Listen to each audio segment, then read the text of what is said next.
에베소서 2장 1절부터 10절까지 말씀 제가 봉독하도록 하겠습니다.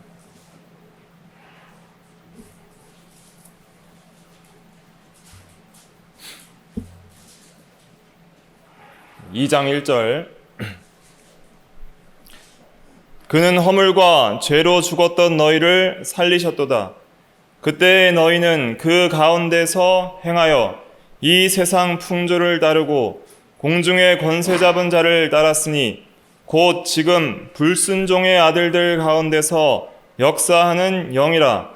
전에는 우리도 다 그 가운데서 육체의 욕심을 따라 지내며 육체와 마음에 원하는 것을 하여 다른 이들과 같이 본질상 진노의 자녀이었더니 긍휼이 풍성하신 하나님이 우리를 사랑하신 그 큰 사랑을 인하여 허물로 죽은 우리를 그리스도와 함께 살리셨고 너희는 은혜로 구원을 받은 것이라.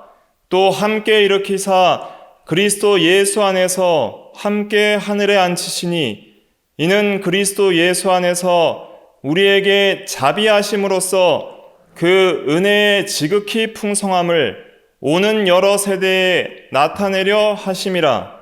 너희는 그 은혜에 의하여 믿음으로 말미암아 구원을 받았으니 이것은 너희에게서 난 것이 아니요 하나님의 선물이라.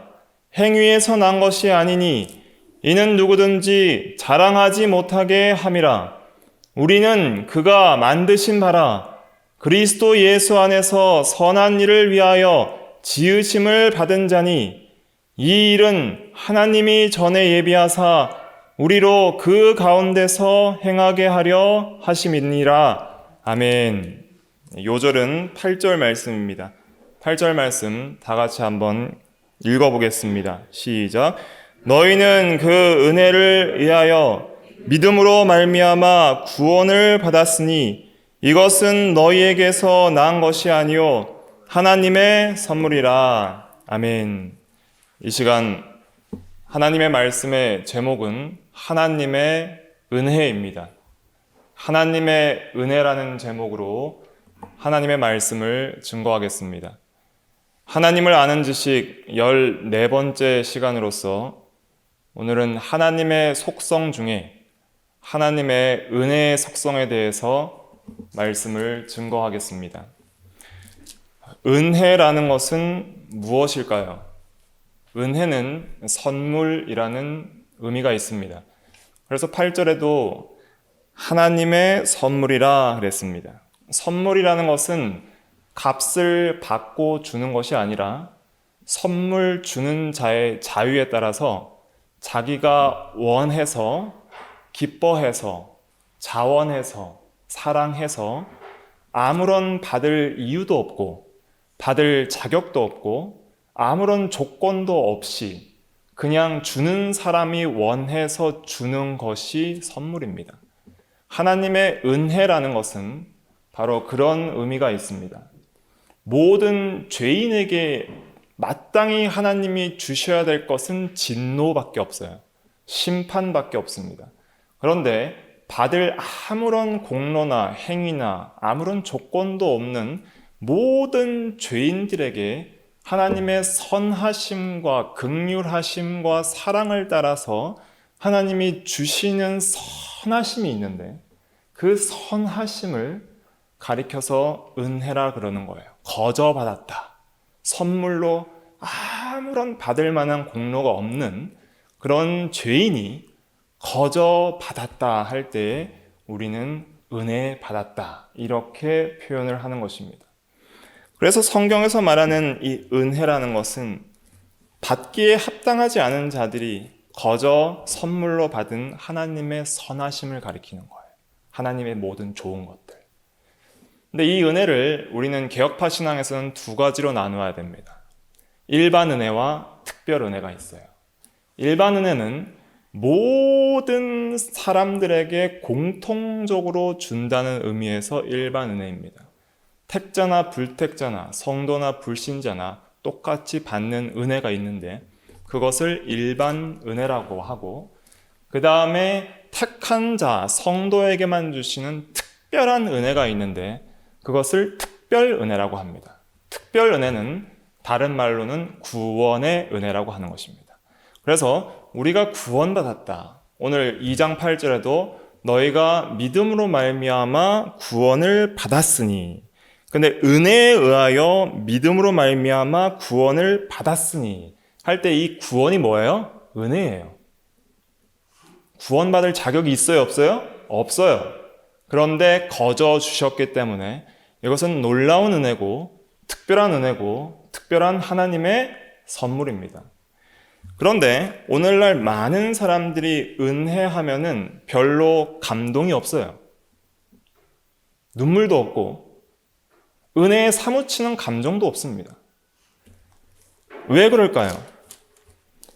은혜가 이렇게 귀한 줄 알면서도 왜 오늘날 많은 성도들이 은혜에 대한 감격이 도대체 없는 것입니까? 첫째 이유는 은혜 자체가 뭔지를 모르기 때문입니다. 하나님이 은혜를 이미 주셨는데 그 일반 은혜와 특별 은혜가 뭔지를 모르고 그 은혜가 이제는 너무 당연한 듯이 여겨지거나 아니면 그 은혜가 얼마나 귀한 것인지를 잊었기 때문이에요. 첫째는 은혜가 뭔지를 모르기 때문에 은혜에 대한 감격을 잊어버린 것이고, 두 번째는 네 가지를 모르기 때문입니다. 이 네 가지를 잘 기억하셔야 되는데, 첫째는 인간이 전적 타락했다는 것을 모르기 때문입니다. 내가 얼마나 큰 죄인지를 모르기 때문이에요. 다시 말하면 그냥 적당한 죄인이 아니라 전적으로 타락한 죄인인 것을 모르기 때문입니다. 둘째는 그 타락한 죄인에게 임할 하나님의 진노를 모르기 때문입니다. 하나님의 진노의 그 엄위함과 무서움을 모르기 때문이에요.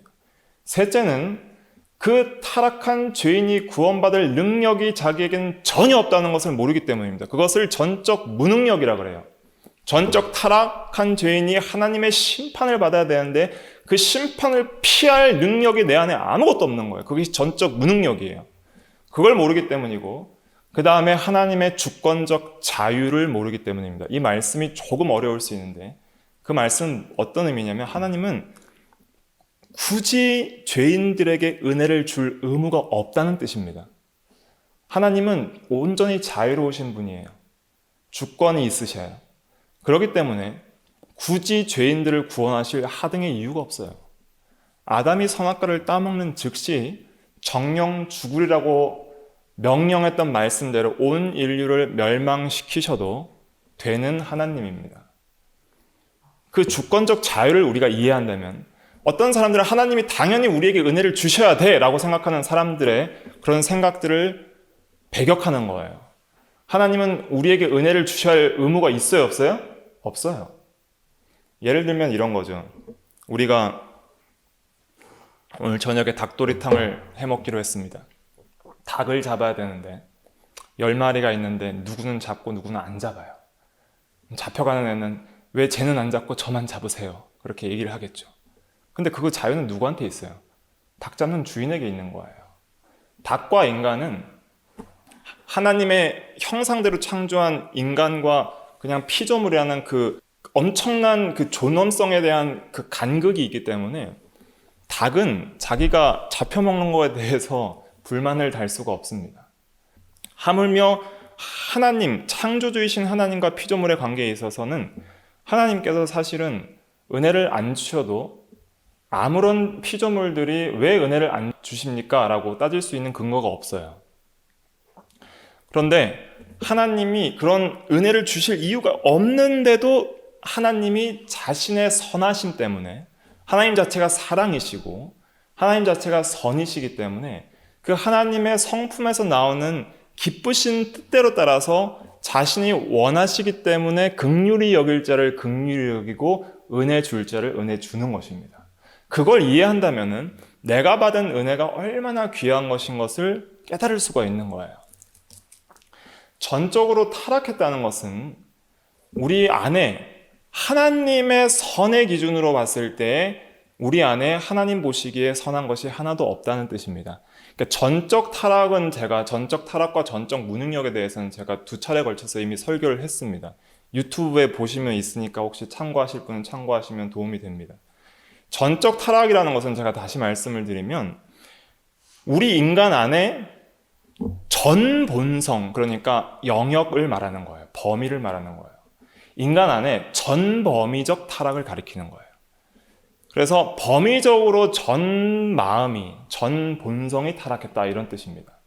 그러니까 어떤 인간을 봐도 우리는 인간을 볼 때 뭘 봐요? 외모를 봐요? 중심을 봐요? 외모를 보죠. 그의 행위와 말과 언행 심사를 봅니다. 하나님은 외모를 안 봐요. 그 중심을 봐요. 중심을 봤을 때 어떤 인간도 하나님이 보시기에 너는 선하다라고 할 인간이 하나도 없다는 거예요. 예를 들면 흰 도화지가 하나님께서 원하시는 선의 기준이라면 어떤 인간도 흰색이 있는 범위가 없다는 거예요. 모든 인간의 본성과 마음이 전부 회색 아니면 검은색이에요. 그러니까 하나님은 흰 걸 찾으시는데 중심을 봤을 때 흰색 마음의 인간은 아무도 없는 거예요. 그런데 어떤 인간은 좀 연한 회색이에요. 그리고 어떤 인간은 새까만 검은색이에요. 그러니까 파렴치한 죄인들을 볼 때 우리는 그들보다는 좀 더 상대적으로 연하고 선해 보인다고 해서 우리는 선하다고 생각을 하는 것이 바로 자기를 의롭게 여기는 사람들의 착각입니다. 만약에 여러분들이 하나님께서 은혜를 다 걷어가셔서 여러분들이 악을 제재하게 하시는 하나님의 양심의 작용과 사회의 규범들을 통해서 법 질서를 통해서 우리가 죄짓지 못하게 막으시는 것이 있어요. 법의 두려움과 양심의 작용을 통해서 더 악하게 죄를 못 짓게 막으시는 하나님의 은혜가 있는데 그걸 일반 은혜라고 그러는 거예요.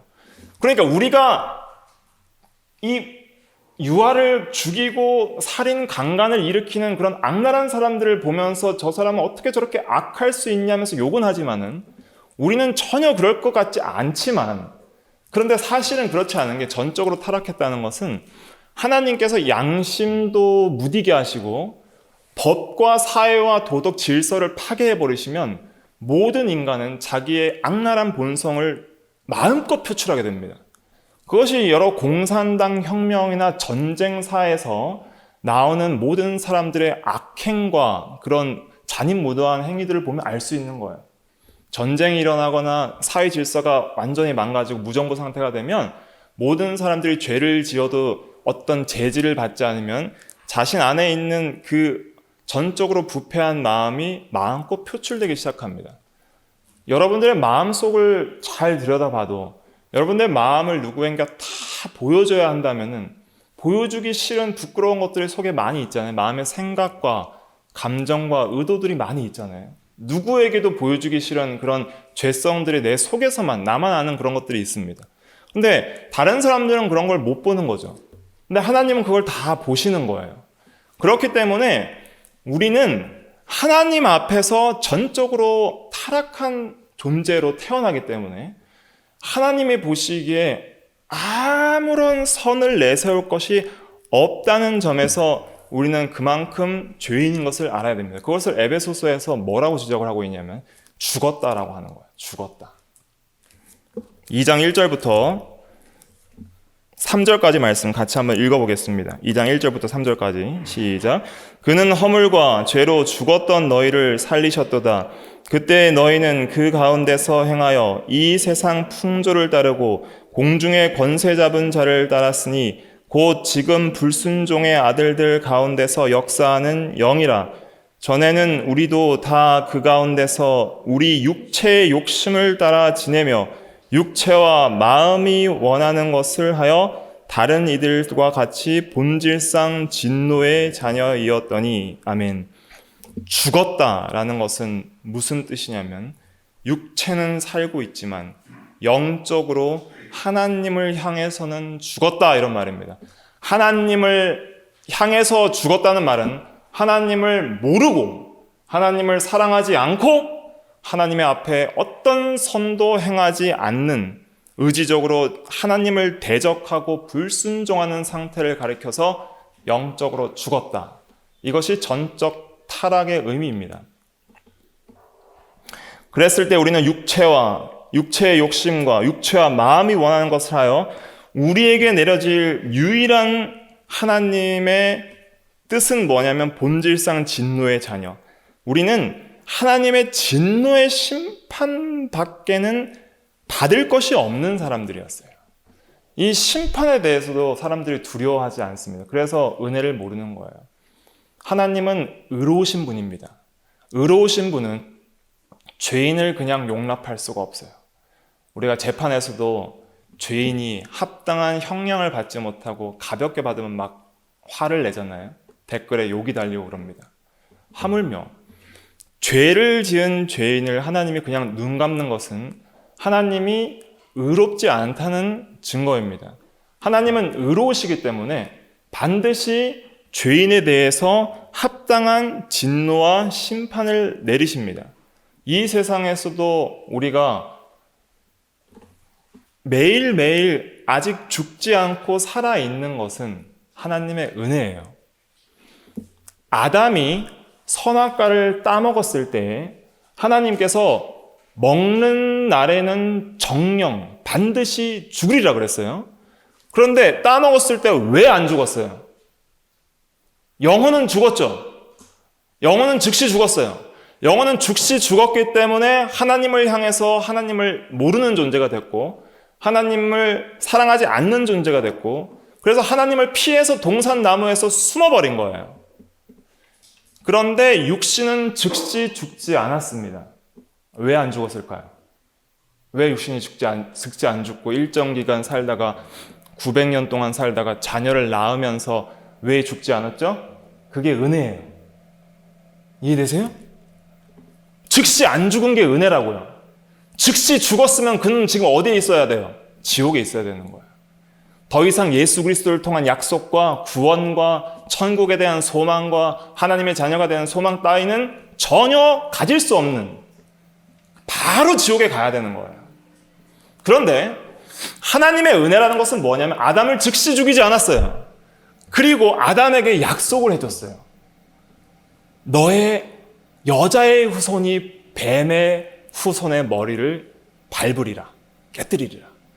그러면서 가죽옷을 지어 입히시면서 아담에게 그리스도를 통해서 받는 그 구원의 은혜를 약속해 주신 거예요. 그 죄인에게. 왜요? 무화과 나뭇잎을 입고 자기 스스로 자기의 허물을 가려보려 했지만 무화과 나뭇잎이 다 말랐다는 것은 자기는 전적으로 무능력해서 자기의 죄를 전혀 가릴 수 없는 걸 가리킵니다. 그런데 가죽옷은 든든하잖아요.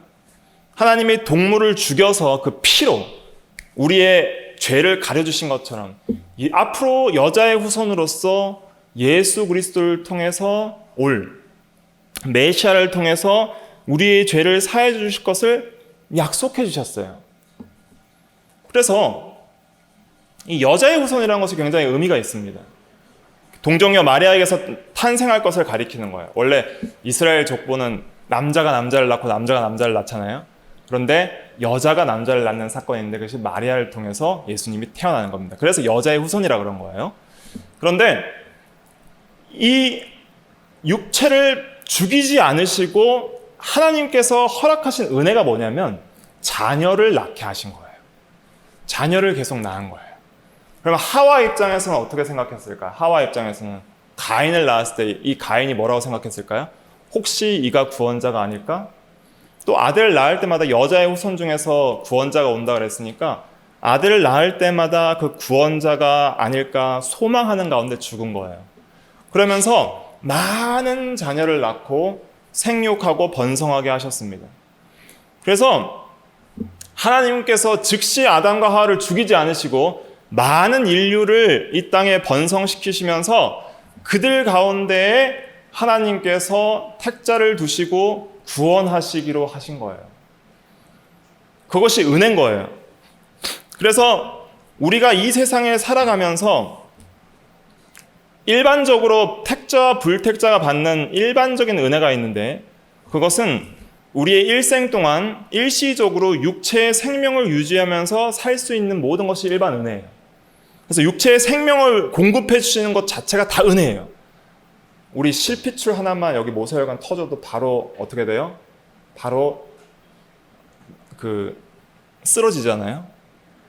그러니까 우리 생명도 사실 우리가 주관할 수가 없는 거예요.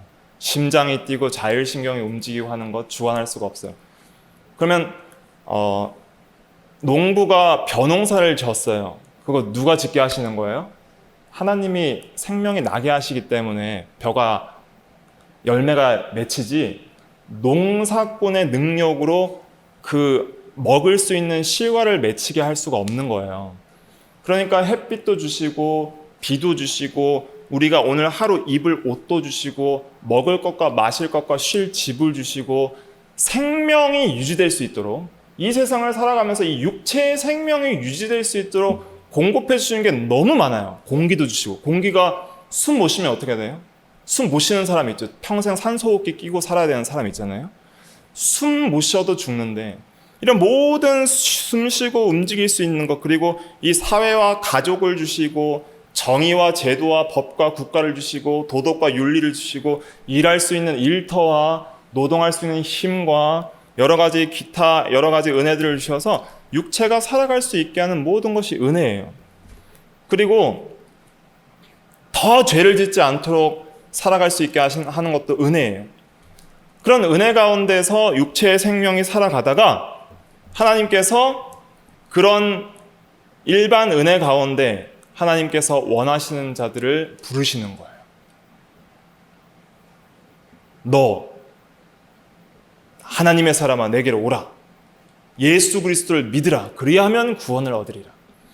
그런데 일반 은혜 가운데 사는 사람들은 이 육체의 생명이 단 줄 아는 거예요. 그리고 이 세상의 것들이 단 줄 아는 거예요. 그런데 성령께서 불러주실 때, 그때 비로소 자기 존재를 인식하게 돼요. 뭘 인식하냐면 나는 하나님 앞에 죄인이었구나. 전적으로 타락한 죄인이었구나.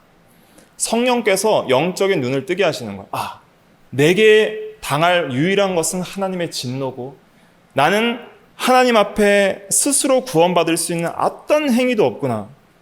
오직 주 예수 그리스도를 통한 하나님의 구원만이 유일한 구원 얻는 길이구나 하는 것을 알고, 성령께서 우리를 불러주실 때에 우리는 저항할 수 없는 은혜로 반응하게 되어 있습니다. 하나님이 불러주시면, 성령을 통해서 하나님이 너 죄인 아무개 하나님께로 돌아오라 부르시면 어떤 죄인도 싫어요 하고 반항할 수가 없이 그냥 굴복하고 무릎 꿇고 두 손 들고 회개하고 하나님께로 가는 거예요. 그게 특별 은혜예요. 특별 은혜는 저항할 수 없는 하나님의 주권적인 초자연적인 역사로서 나타나는 은혜로서 우리의 전 본성을 완전히 변화시키는 은혜입니다. 그런 특별 은혜를 통해서 우리가 하나님을 향해서 살아나는 거예요. 저는 이 세상의 것이 단 줄 알았어요. 죽으면 끝인 줄 알았어요. 심판은 없는 줄 알았어요. 나는 좀 선한 줄 알았어요. 그냥 이 세상에서 잘 먹고 잘 살고 좀 더 다른 사람보다 높아지면 성공인 줄 알았어요. 근데 그게 아니라는 거예요. 모든 인간은 전적으로 타락했고 하나님의 심판밖에 받을 수 없고 스스로의 힘으로 자기 행위로 자기의 공로로 절대로 구원받을 수 없고, 하나님은 그런 자들을 구원해 주실 하등의 이유도 없는데, 그런데 하나님은 구원하시는 거예요. 자신 전체를 내어주시면서 예수 그리스도를 통해서 우리 대신 죽어주심으로써 우리가 구원을 받은 것이, 그것은 은혜입니다. 거저 받은 거예요. 그 말씀이 4절부터 나와 있는데 4절부터 8절까지, 에베소서 2장 4절부터 8절까지 읽어보겠습니다. 시작. 긍휼이 풍성하신 하나님이 우리를 사랑하신 그 큰 사랑을 인하여 허물로 죽은 우리를 그리스도와 함께 살리셨고, 너희는 은혜로 구원을 받은 것이라. 또 함께 일으키사 그리스도 예수 안에서 함께 하늘에 앉히시니, 이는 그리스도 예수 안에서 우리에게 자비하심으로써 그 은혜의 지극히 풍성함을 오는 여러 세대에 나타내려 하심이라. 너희는 그 은혜에 의하여 믿음으로 말미암아 구원을 받았으니 이것은 너희에게서 난 것이 아니요 하나님의 선물이라. 아멘. 9절에 보면 행위에서 난 것이 아니니 이는 누구든지 자랑하지 못하게 함이라. 아멘. 행위에서 난 것이 아닙니다. 행위 구원을 주장하는 사람들이 있어요. 자기의 행위로서 믿는 거다. 내가 믿는 거다. 나의 공로와 행위로 구원을 받는 것이다. 이렇게 말하는 사람들이 있습니다. 하나님께서 은혜를 주셨어요. 특별한 은혜를 받으면 구원을 받습니다. 근데 은혜를 어떻게 받아요? 은혜를 어떻게 받아요?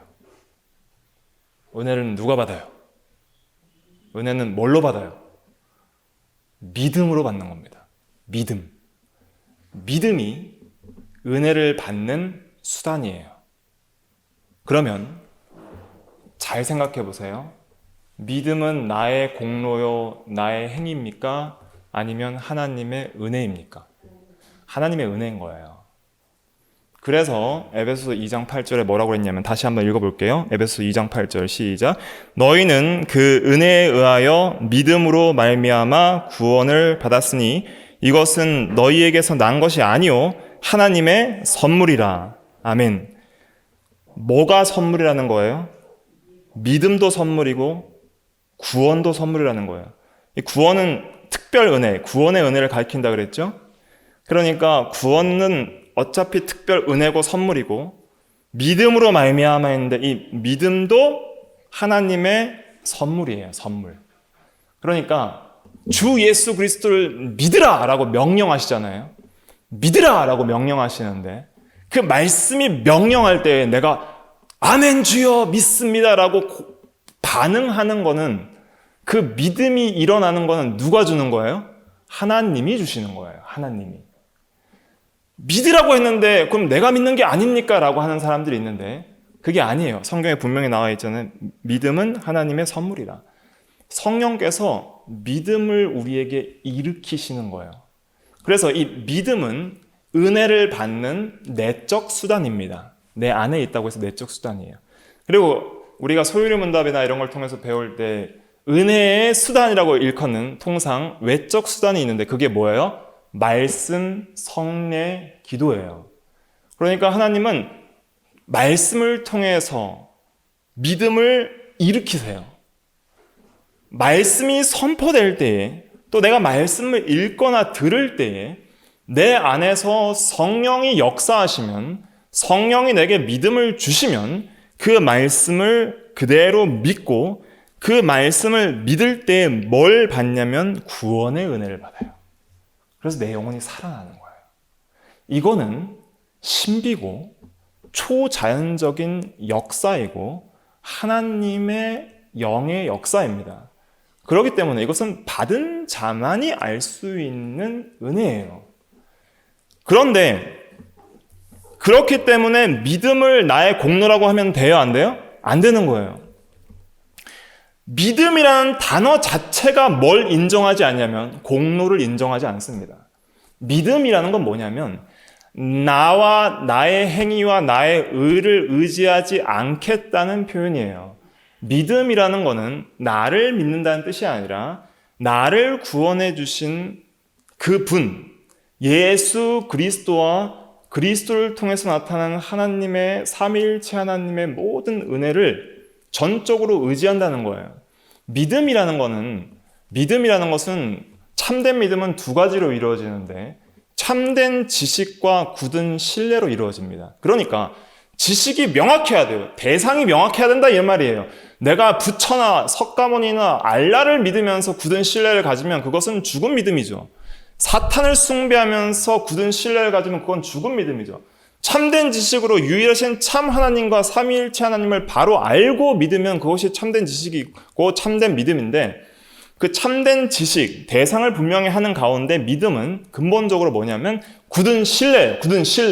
절대 의존적 마음이 믿음이에요. 그러니까 절대 의존적 마음이라는 것은 나를 신뢰한다는 거예요? 안 신뢰한다는 거예요? 안 신뢰한다는 거예요. 믿음이라는 것 자체가 공로를 부인하는 말이에요. 오직 믿음이라는 것은 내 믿음, 나의 공로가 아니라 오직 하나님만을 신뢰한다는 의미입니다.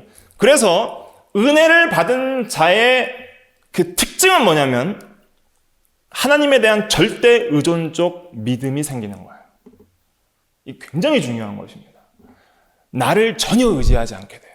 나를 전혀 의존하지 않아요. 그리고 하나님만을 의지합니다. 그래서 모든 나의 나 된 것은 누구의 은혜로 된 것이라고 고백할 수밖에 없게 돼요? 하나님의 은혜라. 내가 처음 믿은 게 누구 은혜예요? 하나님의 은혜라. 끝까지 어떤 시험과 고난 속에서도 말씀을 부인하지 않고 지켜나갈 수 있는 것은 누구의 은혜예요? 하나님의 은혜라. 왜냐하면 하나님께서 믿음을 지킬 수 있는 은혜도 계속 공급해 주시는 것입니다. 그래서 순서가 이래요. 믿음은 은혜로 오는 거예요. 처음 믿음의 시작은 하나님의 은혜로. 은혜가 먼저예요. 은혜로 믿음이 와요. 은혜로 믿음이 주어졌어요. 그럼 이제 믿는 자가 됐죠. 그럼 이제 우리는 어떻게 살아야 돼요? 믿음으로 사는 거예요. 이해되세요? 오직 의인은 뭘로 살리라? 믿음으로 살리라.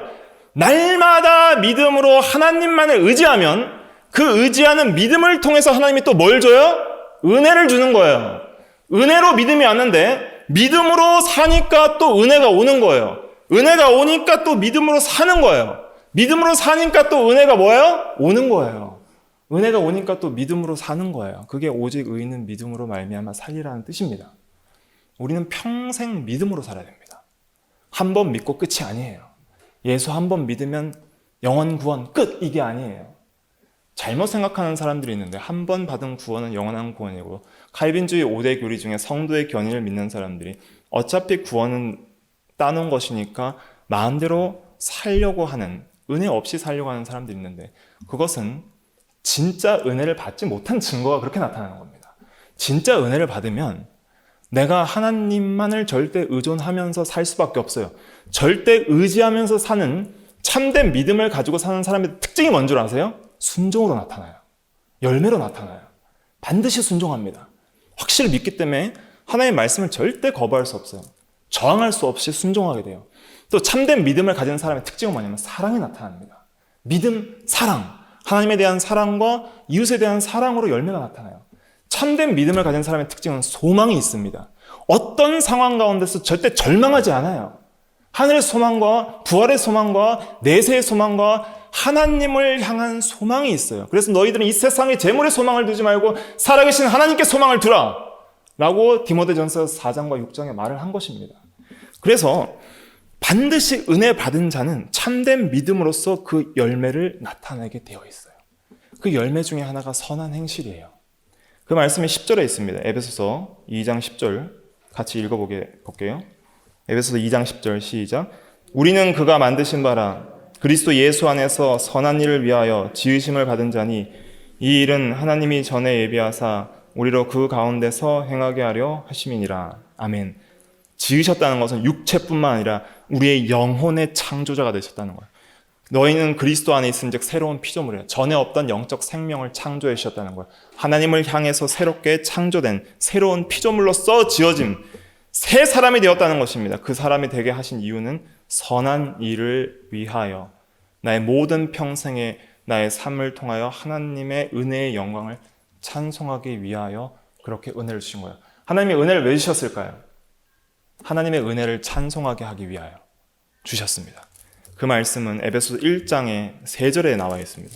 에베소서 1장 6절, 12절, 14절 한번 읽어볼게요. 에베소서 1장 6절부터 읽어보겠습니다. 에베소서 1장 6절 시작. 이는 그가 사랑하시는 자 안에서 우리에게 거저주시는 바 그의 은혜의 영광을 찬송하게 하려는 것이라. 12절 시작.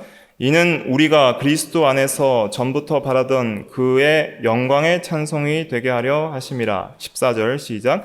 이는 우리 기업의 보증이 되사 그 얻으신 것을 속량하시고 그 영광을 찬송하게 하려 하심이라. 아멘. 특별히 이제 6절에 보면은 은혜의 영광을 찬송하게 하려는 것이라 그랬습니다. 그래서 은혜 받은 자는 반드시 하나님께 감사와 찬송과 영광을 드려야 됩니다. 우리의 기도를 통해서 하나님께 감사하십시오. 우리의 삶을 통해서 하나님의 증인이 되십시오. 우리의 찬양을 통해서 하나님께 감사하십시오. 그리고 우리의 삶을 통해 선을 행함으로 모든 사람들에게 하나님의 영광을 증거하고 믿는 자에게 역사하시는 하나님의 은혜가 무엇인지를 증거를 해야 됩니다.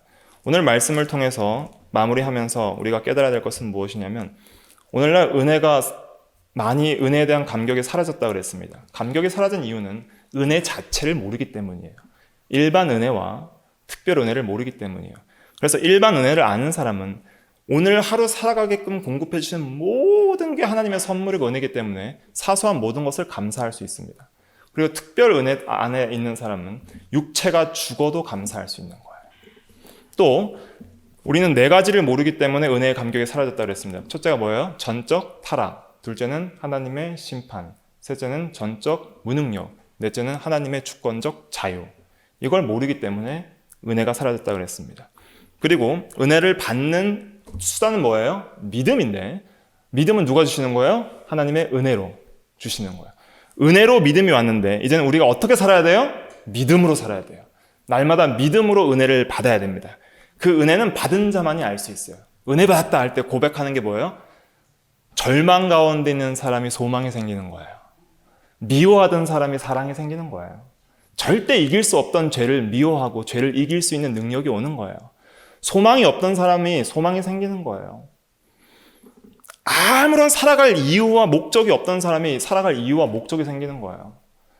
살아갈 힘이 필요합니다. 우리는 매일 살아갈 힘이 필요해요. 육체도 살아갈 힘이 필요하지만 영혼도 살아갈 힘이 필요해요. 낙심하고 우울하고 낭망하고 절망하면 살아갈 힘이 없는 거예요. 아무리 힘이 좋고 힘이 세고 운동선수라 할지라도 살아갈 힘이 없는 거예요. 우울하고 낙심하면 살아갈 힘이 없어요. 그런 가운데서도 살아갈 힘을 주시는 은혜가 있는데 그것이 바로 하나님께서 주시는 은혜들입니다. 그 은혜를 받아서 우리가 날마다 살아가려면 매일 우리는 어떻게 살아야 돼요? 믿음으로 살아야 됩니다. 하나님만을 절대 의지해야 됩니다. 그리고 그 믿음은 단순히 추상적으로 주어지는 게 아니에요. 말씀과 성례와 기도를 통해 주어집니다. 성례는 우리가 세례와 성찬은 간간히 하지만 우리가 날마다 말씀을 읽고 듣고 행해야 될 이유는 은혜를 받아야 되기 때문이에요. 말씀을 읽지 않는 자, 듣지 않는 자는 절대 은혜를 받을 수 없습니다. 기도하지 않는 자는 은혜를 받을 수 없습니다. 기도 시간에 성령께서 진리를 붙들고 역사하셔서 우리 가운데 은혜를 주시는 거예요. 기도를 통해서 말씀의 시간과 성례의 시간들, 또 우리가 매일 살아가는 일상생활 속에서 날마다 하나님을 의지하는 기도. 하나님을 절대적으로 의지한다는 게 뭐예요? 날마다 기도로 깨어있다는 거예요. 오늘 눈을 뜨고 걸어가면서 주여 오늘 하나님 동행하여 주시옵시고 오늘 여러 가지 일과 계획이 있는데 형통하게 하여 주시옵시고 하나님께서 오늘의 앞길을 인도하여 주시옵시고 오늘도 힘을 가지고 살아갈 수 있는 은혜를 내려 주시옵소서. 날마다 그렇게 기도하는 거예요. 의지하는 거예요. 기도로서 의지하는 거예요. 기도로서 간구하는 거예요. 기도로서 은혜를 구하는 거예요. 기도로서 나의 믿음을 하나님께 드러내는 거예요. 그렇게 할 때에 하나님께서 은혜를 주시는 것입니다. 마지막 한 구절 한 절 읽고 우리 마치겠습니다. 고린도전서 15장 10절. 우리 의미를 생각하면서 같이 읽어볼게요. 시작. 그러나 내가 나 된 것은 하나님의 은혜로 된 것이니 내게 주신 그의 은혜가 헛되지 아니하여 내가 모든 사도보다 더 많이 수고하였으나 내가 한 것이 아니요 오직 나와 함께 하신 하나님의 은혜로라. 아멘. 바울처럼 행함이 좋은 사람은 없지만 그러나 그의 고백이 오직 하나님의 은혜로 된 것이다. 그의 은혜가 헛되지 않다는 것은 그 은혜는 능력이 있다는 것이고 저항할 수 없게 역사하고 반드시 은혜는 역사한다는 거예요. 그래서 하나님의 은혜, 이 말씀에 대해서 우리가 받은 일반 은혜뿐만 아니라 아직도 안 죽고 살아있을 수 있는 것은 하나님을 향해서 더 믿음으로 살 기회를 주신 거예요. 그래서 일반 은혜와 특별 은혜, 또 우리의 이 타락한 본성들과 하나님의 심판들을 기억하면서 매일이 믿음을 통하여 하나님의 은혜로 사는 것인 줄 알고 우리가 날마다 믿음으로 하나님의 은혜를 받아 사는 저와 여러분들이 다 되어야 되겠습니다. 기도하겠습니다.